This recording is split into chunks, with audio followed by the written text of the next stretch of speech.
Hello and welcome to another episode of the Geotechnical Engineering Podcast, a podcast focused on helping geotechnical engineers stay up to date with technical trends in the field. I'm your host, Jared Green, and I've been practicing as a geotechnical engineer for over 18 years. And in addition to practicing engineering, I enjoy mentoring young engineers and first-generation college students. I've also focused on helping to increase the number of pre-college students that are interested in STEAM majors and fields. By STEAM, that's science, technology, engineering, art, and mathematics. In this episode of the Geotechnical Engineering Podcast, and in honor of Engineers Week this week, I'll be talking with Tony Canale, an associate partner at Mueser Rutledge Consulting Engineers, about the importance of engineering education and the role that engineers play in society. I would also just like to say that the National Society of Professional Engineers, NSPE, offers a wide breadth of resources on how you can help spread the word and get involved during Engineers Week. You can visit NSPE's website at discoverE.org, pronounced discoverE.org, for more information. We encourage you to get out there and support Engineers Week. Mr. Canale was born and raised in Yonkers, New York. In his youth, he was introduced to the construction industry by working with his father and uncles who were local developers. Influenced by a love for the built environment, he pursued the field of civil engineering at Manhattan College and later at Virginia Polytechnic. He joined Mueser Rutledge Consulting Engineers, MRCE, in 1995 as a geotechnical engineer and was admitted to the partnership as an associate partner in 2015. He's most passionate about engineering education and presenting the field of engineering to universities in the metropolitan area. He participated in the Master of Engineering and Structural Engineering program at Lehigh University. He is an adjunct professor at Manhattan College, where he and other MRCE senior staff members present a 15-week graduate level course on foundation engineering. He initiated Engineering Day, a hands-on learning event for Cub Scouts and Boy Scouts held every 2 years at Manhattan College.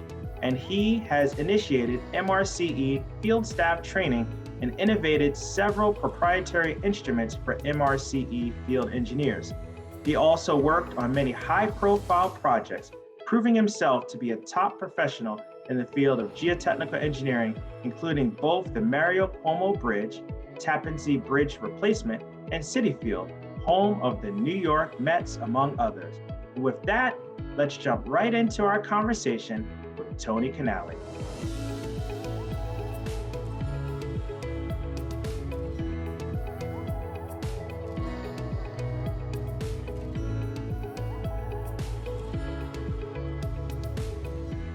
All right, welcome to another episode of the Geotechnical Engineering Podcast. Tony, great to have you on the show. How you feeling? Not bad. Looking forward to our conversation. Excellent. We're really glad that we could have you. We just went through your bio, but if you could tell our listeners a little bit more about, your career accomplishments, and in your own words, give us a sense of what made you so passionate about engineering education. Well, I think like my interest in engineering started before school for me. I worked with my father, my uncles in kind of small construction projects in New York. And, as a sixth grader, I would be going to the architect's office or going to the plumber's office or going to the electrician. And, my father used to, take me around all those times. And then I also did the work, with my uncles, painting rooms, painting houses, doing electrical work and doing all this stuff. So I got to see, as a kid, things develop from a plan to construction, without going to school. That's how I kind of made my decision. Well, I'd rather be the guy doing the drawings and figuring things out than building stuff, physically, because, it would be freezing cold and, or extremely hot and you were working. So, as I went to high school, I always had that in the back of my mind too. I always liked one thing the architect said once to my dad when he didn't like the way a room looked. And the architect was like, sure, I can move that wall. Let me get my eraser and move that wall for you. And, as a sixth grader, you're like, wow, he moved the wall just like that, and, now but it had an impact on me in that sense. So, I think things that happen to you in your life early on does have an impact on where your trajectory is. I think we're very impressionable at that age, and it's good to have you know, uh, those kinds of images, for you. That's awesome. When you think back to your sixth grade self, could you have ever imagined that you'd be where you are now? No, I mean, I went to high school and I was, typically, good in math and science. And then when I got to college, I really wasn't sure what kind of engineering I wanted to, I knew I wanted to be an engineer. I wasn't sure what type. And then it became pretty clear when, I was struggling in chemistry and all those other courses. And I kind of, civil engineering, the civil courses definitely were more up my alley. And it also dovetailed with, what I was growing up in. So, Oh, that's cool. That's cool. No, it's you can imagine that seeing what you saw as a sixth grader, it does shape you. You're absolutely right. You're absolutely right. yeah, I mean, all my friends were going to the pool or the beach, and I was waking up at 6 o'clock in the morning, going to a construction site. So it wasn't all roses at that point, Yeah. or going on vacation. So, but yeah, it paid off. It definitely paid off for me. And with my kids now, it's different. But I still try to do stuff around the house with them.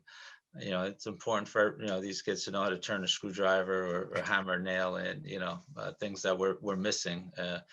And we see that with our young engineers too. That you know this generation is not growing up building Legos and doing things or building stuff outside. Everything is technology driven. So I think they're coming into the engineering community with less of a hands-on feel for things, Yeah. just by the nature of technology. I mean, when we were kids, they were like, go outside and build something. Here's hammer and nails, go do something. Now it's like, oh, I built this world on some game or Yeah. something. It's like, it's not the same. Yeah, that's definitely the challenge. Talk about our kids, everything is, Roblox and Minecraft and they're creating, but I guess for us, what's the closest for us? It's like Revit versus Right. actually, building the clubhouse. So it's interesting. It's interesting. So Tony, when you think about childhood, and what is the importance of a child getting exposure to engineering? And what's the right age for somebody to get exposed to engineering? Well, it's interesting because it's almost not even the child. Sometimes it's the parents Hmm. that I found, having gone through, this with my kids. A lot of parents don't understand engineering at all. Yeah. They don't understand, what types of engineering there are and the different aspects of it that you can get involved in. So I think what I found with some of the kids and the parents, just educating them on all the different options that are out there are important. You could, there's always this stigma of you have to be good at math and science, and yeah, that's true. But there's also this creativity associated with it. There's also, one of the slides I do is an engineer is someone that solves problems. Whichever way you look at it, that's what we do. So if you're a kid, or if you see in your child someone that he or she solves things, whether it's by math or just by figuring something out on their own. Like, to me, that's a sign that that engineering could be something that the kids are interested in. So I just felt that people learn about it too late, and then they always think it's this huge mountain to climb, and it's so Yeah. difficult, and they, some of that's true, but I just wanted, when you hear parents talk about lawyer, doctor, and then engineers, like, where, it's after accounting, and so it's not on the forefront of their minds. So that was kind of my thought is, so we did stuff with third graders. I don't know if there's an age that's too young, to kind of introduce those kinds of concepts to them. Mhm. No, I agree with that. And one of the things that I find that's interesting, you say, parents learning about engineering, people think that if you're an engineer, you're not going to be able to interact with society, or, your work is so foreign to what it is we do. But engineering is really all around us, Right, and it's, and that's one of the thoughts there is that, in the construction world, there's engineers that do think construction management, that there's all kinds of ways about it. So yeah, no, I think exposing people to the vast realm of potential jobs out there is important. Yeah. And, it comes down to exposure, like you say. And I think about, I graduated from high school in the 90s, and we didn't have any pre-engineering. There was no engineering, STEM, STEAM, none of that Yeah. existed. So now that happens a lot more. But, what are your thoughts for how schools can do a better job of promoting engineering? I think people learn best by doing stuff and being interactive. So, I think um, having clubs that deal with engineering, that, contests, we did with the Scouts, a bridge design contest, and we load tested it and exploded into pieces. Everyone was excited. I think having kids do stuff is more important. And you see that with the ACE mentor program in high schools, right? They have kids coming into the offices, seeing what's going on. There's all these different, I think doing things and having programs like that are helpful. Yeah. I agree. I agree. And it's when you say that, I do remember that in high school we did have an egg drop. They didn't call it an engineering exercise, but we had an egg we had to drop. We had to have a Right. carton to keep it. And you're right. Seeing those eggs exploded, it was pretty A lot of interesting. fun. But they never tied it back to engineering. That was my challenge, But I like that. I like that. Yeah. So so now we're in Engineers Week, and I'm fascinated to see that you initiated Engineering Day, which I understand is held every 2 years in Manhattan College. That's just awesome. Can you Right. tell our listeners a little bit more about that? Well, yeah, that was something we came up with my boys were in Cub Scouts and the Boy Scouts at the time. And, one of the ways to introduce engineering to them was to do something with the school. And, Manhattan College was gracious to accommodate us. And it was just a great experience, because what we did was we did two things. One was, we had a presentation and tour of like the basic labs, fluids lab, solids lab, concrete lab, electrical lab, mechanical. And then we also did the bridge contest, where each, if you're familiar with the Cub Scouts, they have dens, which make up 6 to 8 kids with a den leader. So we had each den build a bridge, 3-foot long bridge made out of popsicle sticks or tongue depressors, using glue guns. And so they built it, and then we would load test it. We'd have everyone. So we had about, it's like 100 plus kids there in the big room at Manhattan College. So this thing did a lot of things. The Manhattan College students volunteered their time to lead these tours of the lab, so they got a great exposure to speaking and organizing, and they interacted with the parents, as well as the kids. And they were great. They helped me run the contest, which was also a lot of fun. They had a blast, these kids, on a Saturday. We did it on a Saturday typically.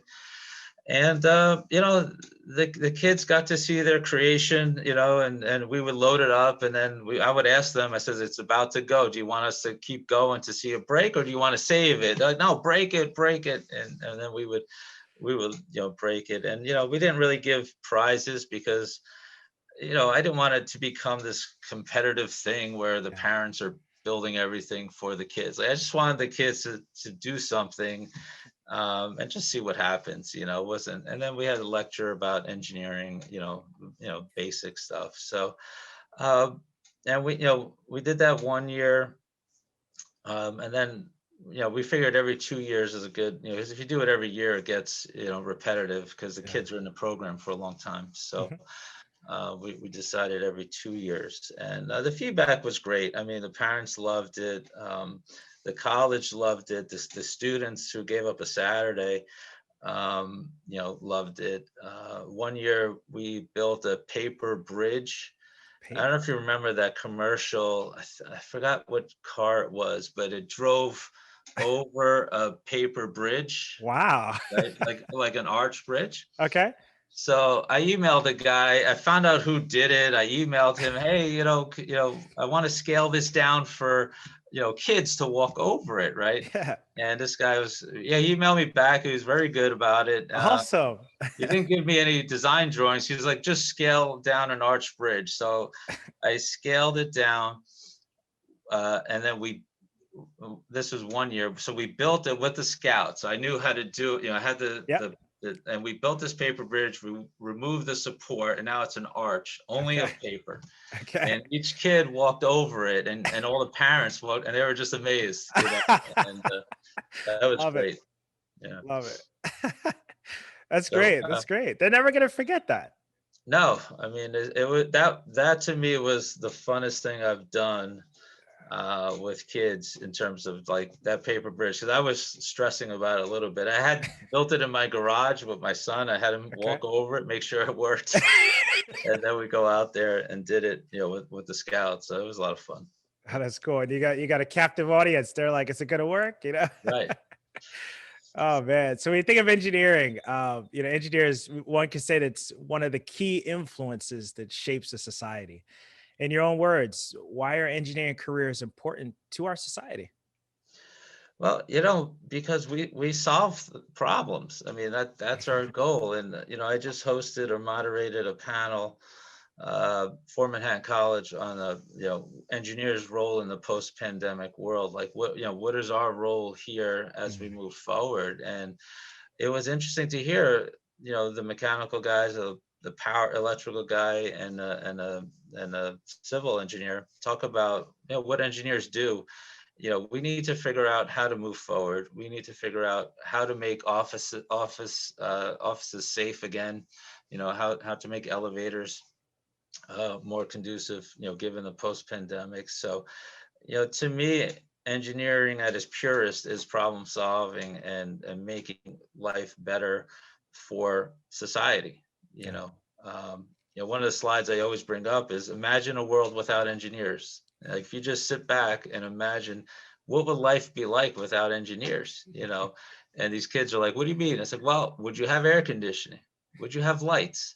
Like, would you have a bridge? What would life be like without engineers? And so it's real easy to see, how important we are, if we do our jobs correctly.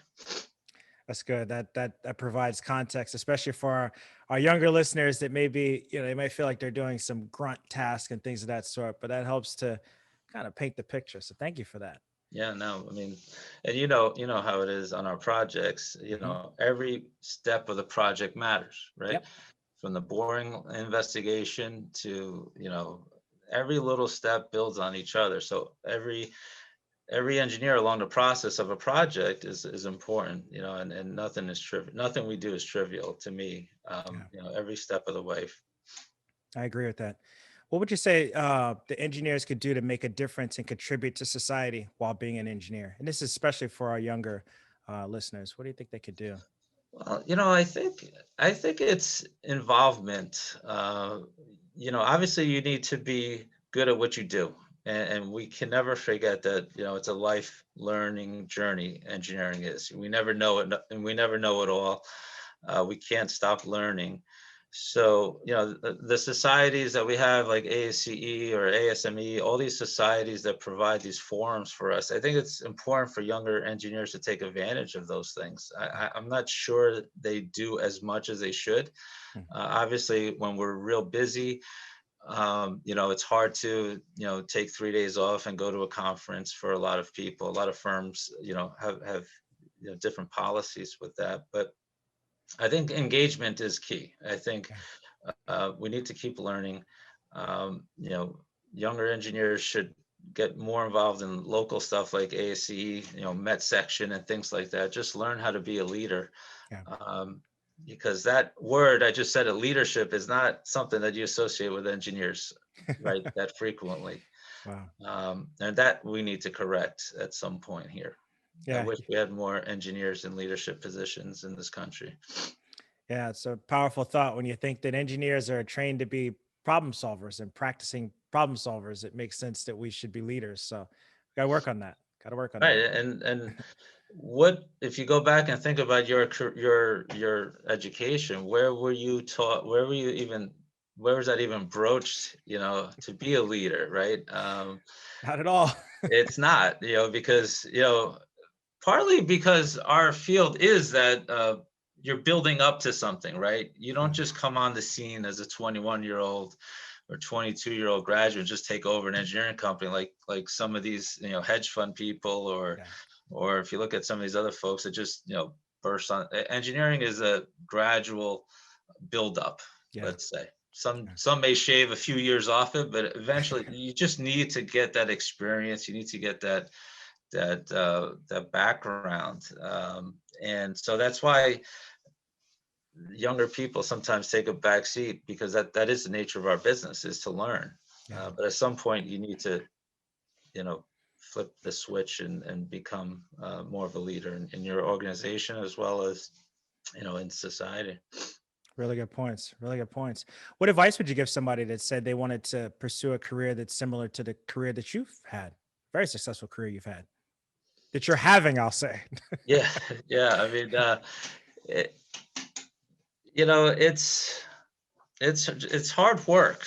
I mean, that's my advice to anyone. It's just hard work. Like, you have to put the time in. You can't. There's no shortcuts. You need to have humility, right? You need to listen, but you need to have your own thoughts as well. And that's kind of the difficult part, is to be independent, but then take advice from the older engineers that are with the company, that have been through it before. So it's you need to thread that needle a little bit, where you're listening to people, but you also have your own thoughts. I got the opportunity to work on some large scale projects, like City Field as a relatively young engineer, which was complex foundations for that. And a lot of these tall towers in New York City, like One Bryant Park and things like that. But where you learn a lot on those big projects, you see a lot that goes on, and the scale of everything scales up. If you increase the wall thickness by 1/8 of an inch or something on a pile, when you have 2,000 piles, it's different than, a 30 pile job, somewhere. So pay attention to all those little things that add up, to me, is what helps you on the next job. Makes a lot of sense. Well, Tony, we focus a lot on, your commitment to engineering education, but can you just take a few minutes to talk a little bit more about the areas of geotechnical engineering that you specifically focus in on?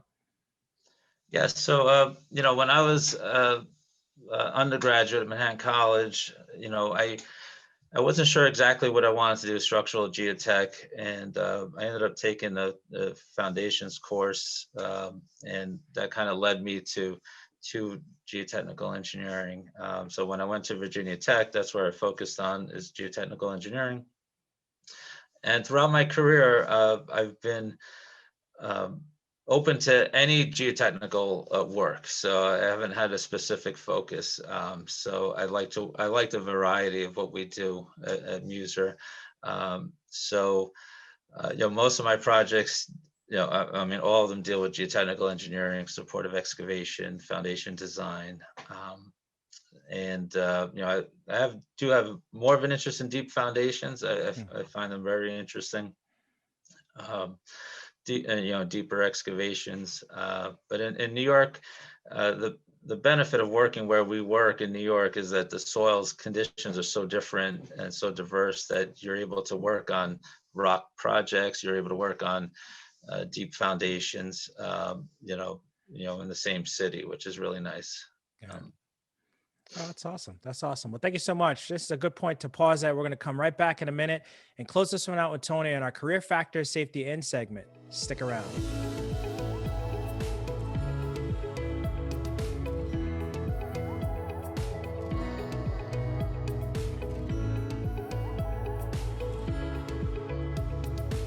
All right, welcome back. It's time for our career factor of safety in segment. In geotechnical engineering, just like many disciplines of engineering, it's important to incorporate a factor of safety into your design. But what about incorporating a factor of safety into your actual career? Today, of course, we're speaking with Tony Canale. Tony, you've been involved with the education realm quite a bit. And, one of the questions I often hear people ask is whether or not to get a master's degree, and whether or not that incorporates a factor of safety into their actual career. What advice or what input do you have regarding that? Well, yeah, that's a tough question that a lot of students face, every year. You're trying to balance getting into the workforce versus continuing your education. I know when I was in that position, I was chomping at the bit to earn a paycheck because you want to get going with your life. You feel like you want to get going with your career. However, engineering has become and continues to become more and more specialized to the point where the bachelor's degree, in our field of geotechnical engineering, really you don't have that much coursework in geotechnical engineering topics. So it's very difficult to, if you want to be a design engineer focusing on geotechnical design of foundations and earth structures and things like that, you're constantly will be playing catch up, to get back to that. So, I definitely recommend a master's degree. And I think that's true of other disciplines, structural engineering, where you need that advanced coursing with all the modeling that's going on these days. Yeah. There's just not enough time in the undergraduate degree to touch all these things. So my advice is to get the master's degree if you want to be a design engineer in our field, because the coursework is invaluable. Excellent. Thank you so much. Well, Tony, thank you for coming on and thank you for sharing such great insights with us. This information is going to be great advice for our listeners. And if our listeners wanted to reach out to you, what's the best way for them to get you? Are you on social media or an email you want to share? Sure, you could reach me out on LinkedIn, or you can reach out on my work email at tcanale@mrce.com. Always available. As I tell my students at Manhattan College, anytime you need career advice or any kind of advice involving engineering, I'm always there for them. Excellent. Thank you so much. Thank you so much. I hope you enjoyed the episode today. We would love to hear your feedback, comments, and/or questions. Please feel free to go to geotechnicalengineeringpodcast.com, where you'll find a summary of the key points discussed in today's episode, that being episode 18, as well as any links to any of the resources, websites, or books mentioned during this episode. Until next time, we wish you the very best in all your geotechnical engineering endeavors. Peace.